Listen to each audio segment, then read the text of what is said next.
की खोज बताता है, कोई हिग्स बोसान की खोज बताता है, कोई ये सवाल जवाब तलाशने की कोशिश करता है कि मास एग्जिस्टेंस में आखिर आया कैसे, हुआ क्या था, सृष्टि के पहले, समय के पहले क्या था। और कोई ये कहता है कि ये सारी खोजें जिस मस्तिष्क में हो रही हैं प्रकृति के क्रम में, वो कैसे विकसित हुआ। मैं उम्मीद करता हूं कि हम आज इन बुनियादी सवालों के कुछ जवाब हासिल करने में कामयाब हों। मैं सबसे पहले मंच पर आमंत्रित कर रहा हूं मुफ्ती शमाइल नदवी साहब को। आइए सर।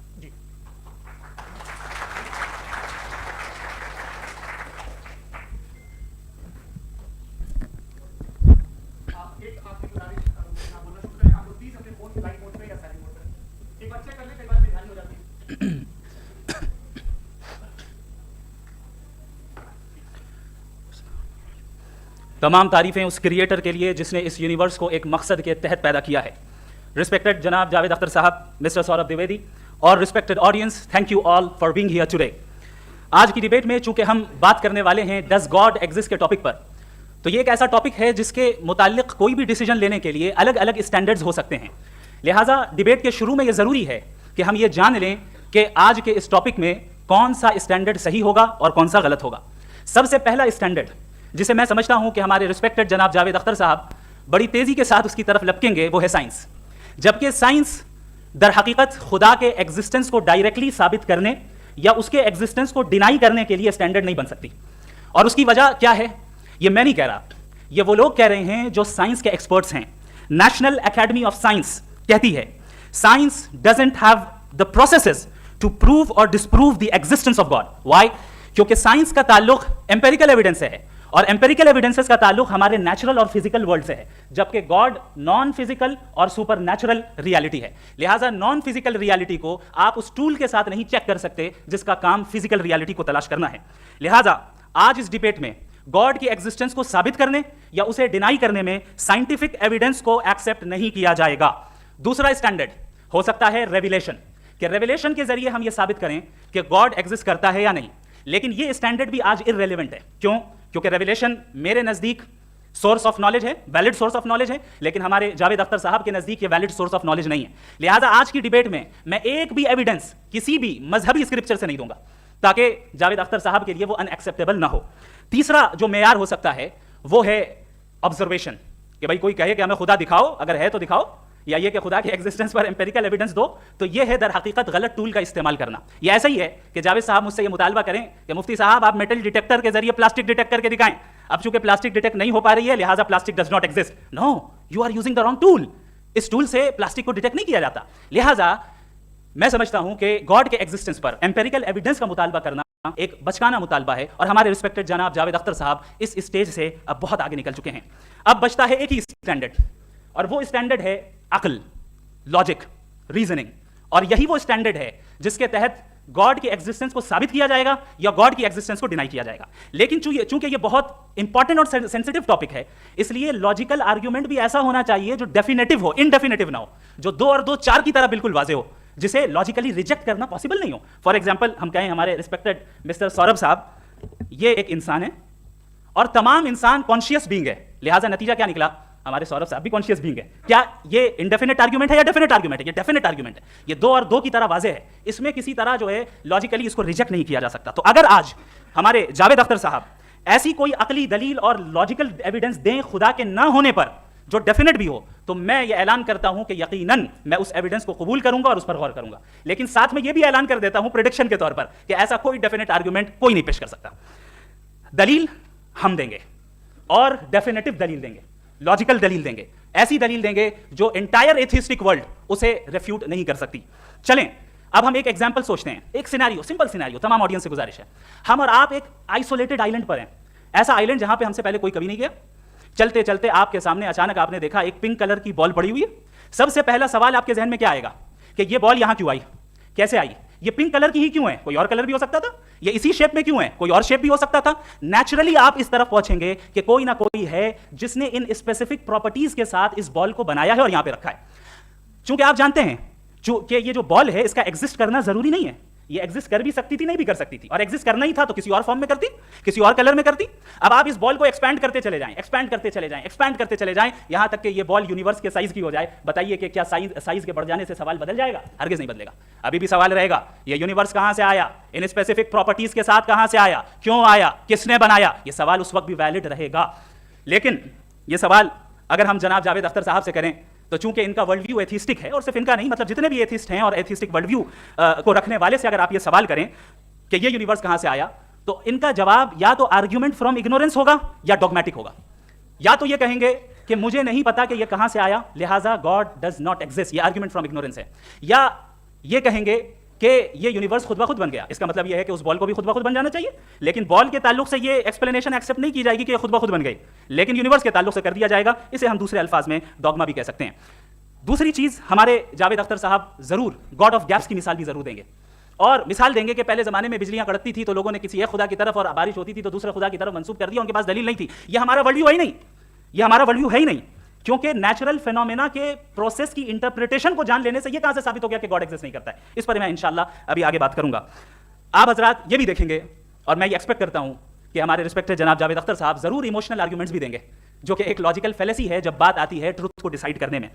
क्यों? मिसाल के तौर पर वो कहेंगे कि अगर गॉड है तो इविल क्यों एग्जिस्ट करता है, जबकि मैं कहता हूं इविल का एग्जिस्ट करना गॉड के एग्जिस्ट करने की दलील उसके खिलाफ नहीं है। क्योंकि अगर गॉड है तो हम सब उसके सामने अकाउंटेबल हैं, और अगर हम अकाउंटेबल हैं तो अकाउंटेबिलिटी के लिए इविल का मौजूद होना जरूरी है, उसके बगैर हम अकाउंटेबल नहीं हो सकते। और अगर हम अकाउंटेबल नहीं हैं तो हम जनाब जावेद अख्तर साहब से पूछेंगे कि आप बताएं कि फिर सफरिंग इस दुनिया में क्यों है? अगर खुदा नहीं है तो सफरिंग क्यों है? और उन लोगों के जज्बे का क्या जिनके अंदर सफरिंग के बाद इंतकाम लेने का जज्बा पाया जाता है और वो इस दुनिया से ऐसे ही चले गए, क्या उनकी सारी तकलीफें बेकार चली जाएंगी? अब आ जाएं उसी एग्जांपल की तरफ कि बॉल, मुझसे अगर कोई पूछे इस बॉल को किसने बनाया और या इस एक्सपेंडेड बॉल को किसने बनाया, मैं कहूंगा कि चूंकि ये यूनिवर्स और इस यूनिवर्स की तमाम चीजें कॉन्टिंजेंट हैं। कॉन्टिंजेंट होने का मतलब ये होता है कि जो अपने एग्जिस्टेंस पे किसी के ऊपर डिपेंड करती हो, तो जाहिर है ये यूनिवर्स कॉन्टिंजेंट है। और अगर कोई चीज कॉन्टिंजेंट नहीं है तो मैं रिक्वेस्ट करूंगा कि मुझे दिखा दें कि कौन सी चीज यूनिवर्स में कॉन्टिंजेंट नहीं है, हम भी जरा गौर कर लें और हम भी देख लें। और जब कॉन्टिंजेंट चीजें मौजूद हैं तो फिलोसोफर्स की इस्तिलाह के मुताबिक, हम उस टर्मिनोलॉजी के मुताबिक, हम उस जगह तक पहुंचते हैं और उस हस्ती तक पहुंचते हैं जिसे नेसेसरी बीइंग कहा जाता है, कि ये वो नेसेसरी बीइंग है जिसका मौजूद ना होना नामुमकिन हो। क्योंकि अगर ये मौजूद ना हो तो सारी चीजें एग्जिस्टेंस में आएंगी ही नहीं, और ये सारी कॉन्टिंजेंट चीजें उसी के ऊपर डिपेंड करती हैं। अब अगर आप ये सवाल करते हैं कि फिर उस हस्ती को किसने बनाया, फिर उसका कॉज क्या है, फिर उसका कॉज क्या है, फिर उसका कॉज क्या है, और एंडलेसली चले जाएं, इसे हम कहते हैं इनफिनिट रिग्रेस ऑफ कॉजेस, जो कि लॉजिकल फेलेसी है। कॉन्सेप्चुअली इन्फिनिटी पॉसिबल है। मिसाल के तौर पे न्यूमेरिकल्स 1 2 3 गिनते चले जाएं, इन्फिनिट नंबर्स हैं। मैं कॉन्सेप्चुअली बात नहीं कर रहा, प्रैक्टिकली रियलिटी में साबित करके दिखाएं कि infinite regress of causes possible है या नहीं। अगर पॉसिबल है तो हम मान लेंगे, मिसाल दे रहे हैं, और पॉसिबल नहीं है तो एक ही ऑप्शन बचता है जिसे हम कहते हैं नेसेसरी बीइंग। ऐसी नेसेसरी बीइंग जो इंडिपेंडेंट है, क्योंकि अगर वो डिपेंडेंट हुई तो वो नेसेसरी नहीं रहेगी। ऐसी इंडिपेंडेंट बीइंग जो इटर्नल है, अगर वो इटर्नल नहीं होगी, उसकी बिगिनिंग होगी तो वो खुद कॉन्टिंजेंट है। ऐसी बीइंग जो पावरफुल है, क्योंकि कॉन्टिंजेंट को एक्चुअलाइज करने के लिए पावर चाहिए। ऐसी बीइंग जो इंटेलिजेंट है और नॉलेजेबल है, क्योंकि ये यूनिवर्स स्पेसिफिक फॉर्म और स्पेसिफिक लॉज ऑफ नेचर के तहत प्रिसाइजली चल रहा है। थैंक यू मुफ्ती साहब। मैं इन दलीलों के बाद जावेद अख्तर साहब से गुजारिश करूंगा, आप बैठ के बोलना चाहेंगे अब आगे? जी।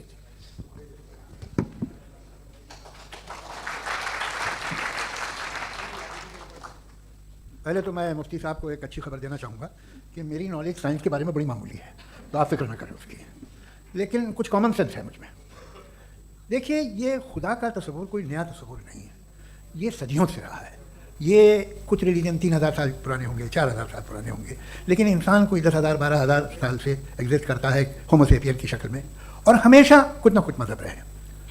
ये मज़हब जाहिलों के नहीं थे, ये मज़हब एक ऐसी ग्रीक सोसाइटी के थे जहाँ बड़े बड़े फिलोसफर पैदा हुए। ये मज़हब इजिप्शियंस के थे जिन्होंने पिरामिड्स बनाए थे। ये रोमन्स के थे कि जिनका आर्किटेक्चर और सेनेट यानी पहली बुनियाद डेमोक्रेसी की, लिमिटेड थी मगर डेमोक्रेसी थी, ये उन लोगों ने किए थे। तो इनका जो जुपिटर था, रा था, ज़्यूस था, उन्हें उस पर इतना ही एतमाद था जितना आज किसी मजहबी आदमी को अपने खुदा पे होगा। क्रिश्चियनिटी आने से पहले यूरोप में एक मज़हब था जर्मेनिक रिलीजन, उसका एक खुदा था, उसकी एक बीवी थी, उसके 2 बेटे थे, एक बेटी थी। फिर जर्मनी में जब यूरोप में क्रिश्चियनिटी आई तो वो खुदा, उसकी बीवी और पूरे ख़ानदान चला गया। तो हमने अगर हम हिस्ट्री देखें तो खुदा जो हैं वो ज़्यादातर फ़नी हैं, वो हमेशा रहे नहीं। और वो जो लोग इन्हें मानते थे उनको आप कहें तो जाहिल थे, उन्हें तो कुछ पता ही नहीं था, ऐसा नहीं है। वो अपने वक्त में बड़े काबिल लोग थे और अपने वक्त में उन्होंने बड़े बड़े काम किए हैं, फिलोसफर थे, साइंटिस्ट थे, लेकिन उनका मज़हब कहाँ गया, उनके खुदा कहाँ गए? आज जो खुदा हैं दुनिया में लोग उन्हें मानते हैं। आपको क्या मालूम कि कितने वर्षों के बाद क्या होने वाला है? हम यूरोप में देखते हैं तो चर्च खाली हैं। तो वक्त के साथ चीज़ें बदलती हैं। जहाँ तक इसका ताल्लुक है मज़हबों का, हर मज़हब आपसे एक चीज़ मांगता है, फेथ। ये फेथ क्या चीज़ होती है? What is the difference between faith and belief? ये तो बहुत ही अहमखाना बात होगी कि कोई आदमी कहे साहब अगर खुदा है तो मुझे दिखाइए, ये तो जाहिलाना बात हुई। मैंने तो नॉर्थ पोल नहीं देखा है, मगर मैं मानता हूँ कि नॉर्थ पोल है। मैं क्यों मानता हूँ?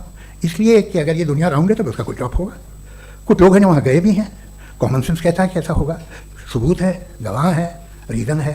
तो ये मेरा फेथ नहीं है। तो फेथ में और बिलीफ में डिफरेंस क्या है? जो मजहब मानता है, हर मजहब फेथ मानता है। फेथ का मतलब ये है कि ना कोई गवाह हो, ना कोई सबूत हो, ना कोई रैशनल हो, ना कोई लॉजिक हो, ना कोई, मगर तुम एक बात को मानो, ये है फेथ। वरना बिलीफ होता। अगर इसमें कुछ भी सबूत होते, गवाह होते, तो फिर इसे आप बिलीफ कहते हैं। जैसे मेरा बिलीफ है कि नॉर्थ पोल है, मेरा फेथ थोड़ी है। फेथ इन तमाम शर्तों को रद्द करता है। तो फिर स्टुपिडिटी क्या है? अगर मैं एक बात ऐसी मानूं जिसकी ना कोई लॉजिक है, ना कोई रैशनल है, ना कोई प्रूफ है, ना कोई गवाह है, ना कोई सबूत है, और मैं उसे मानूं, तो ये स्टुपिडिटी हुई। इसे ही भाई कल को मैं यकीन कर लूँ कि एलोन मस्क जो है मेरा भाई है, तो मुझे इंतहाई खुशी होगी, सुकून भी बहुत मिलेगा मुझे। लेकिन और कहे भाई क्यों मानते हो, क्या सबूत है भाई, वो तो अमेरिकन है, वो तुम तो इंडियन हो, वो तो नस्ल लगे, तुम्हें कभी मिले भी नहीं। साहब देखिए मेरा फेथ है, इस पर बात नहीं किया। फेथ का मतलब ही यह है कि आप प्रूव नहीं कर सकते। अगर आप प्रूव कर सकते हो तो फेथ की जरूरत ही नहीं, फिर तो आप बात करेंगे, आप कितनी बहस कर लीजिए। अल्टीमेटली दुनिया का हर मजहब फेथ पे टिका है, और फेथ का मतलब है एक ऐसा यकीन जिसका कोई सबूत, कोई गवाह, कोई रैशनल नहीं। अब आप ये कहें, क्या आप ये क्यों कह रहे हैं कि साहब ये कायनात किसने बनाई? कमाल ये है कि आपने बताया कि एक आइलैंड पे गए और एक बॉल देखी। आपने ये नहीं कहा कि आइलैंड किसने बनाया, आपको सिर्फ बॉल पे हैरत हुई। हमने आइलैंड पे हमने हैरत नहीं की, होते हैं आइलैंड। इसी तरह ये आइलैंड है, सितारे, ये गैलेक्सीज, ये सब आइलैंड हैं, खलम है। हम उन्हें टेकन फॉर ग्रांटेड लेते हैं, हम पूछते नहीं किसने बनाए। आपने जजीरे के बारे में नहीं पूछा है। मेरी पैदाइश कैसे हुई? क्या मैं प्लान पैदा हुआ था? I was plan to be born, या एक लकी स्पर्म था जो किसी एक से चिपक गया? मेरी पैदाइश रैंडम।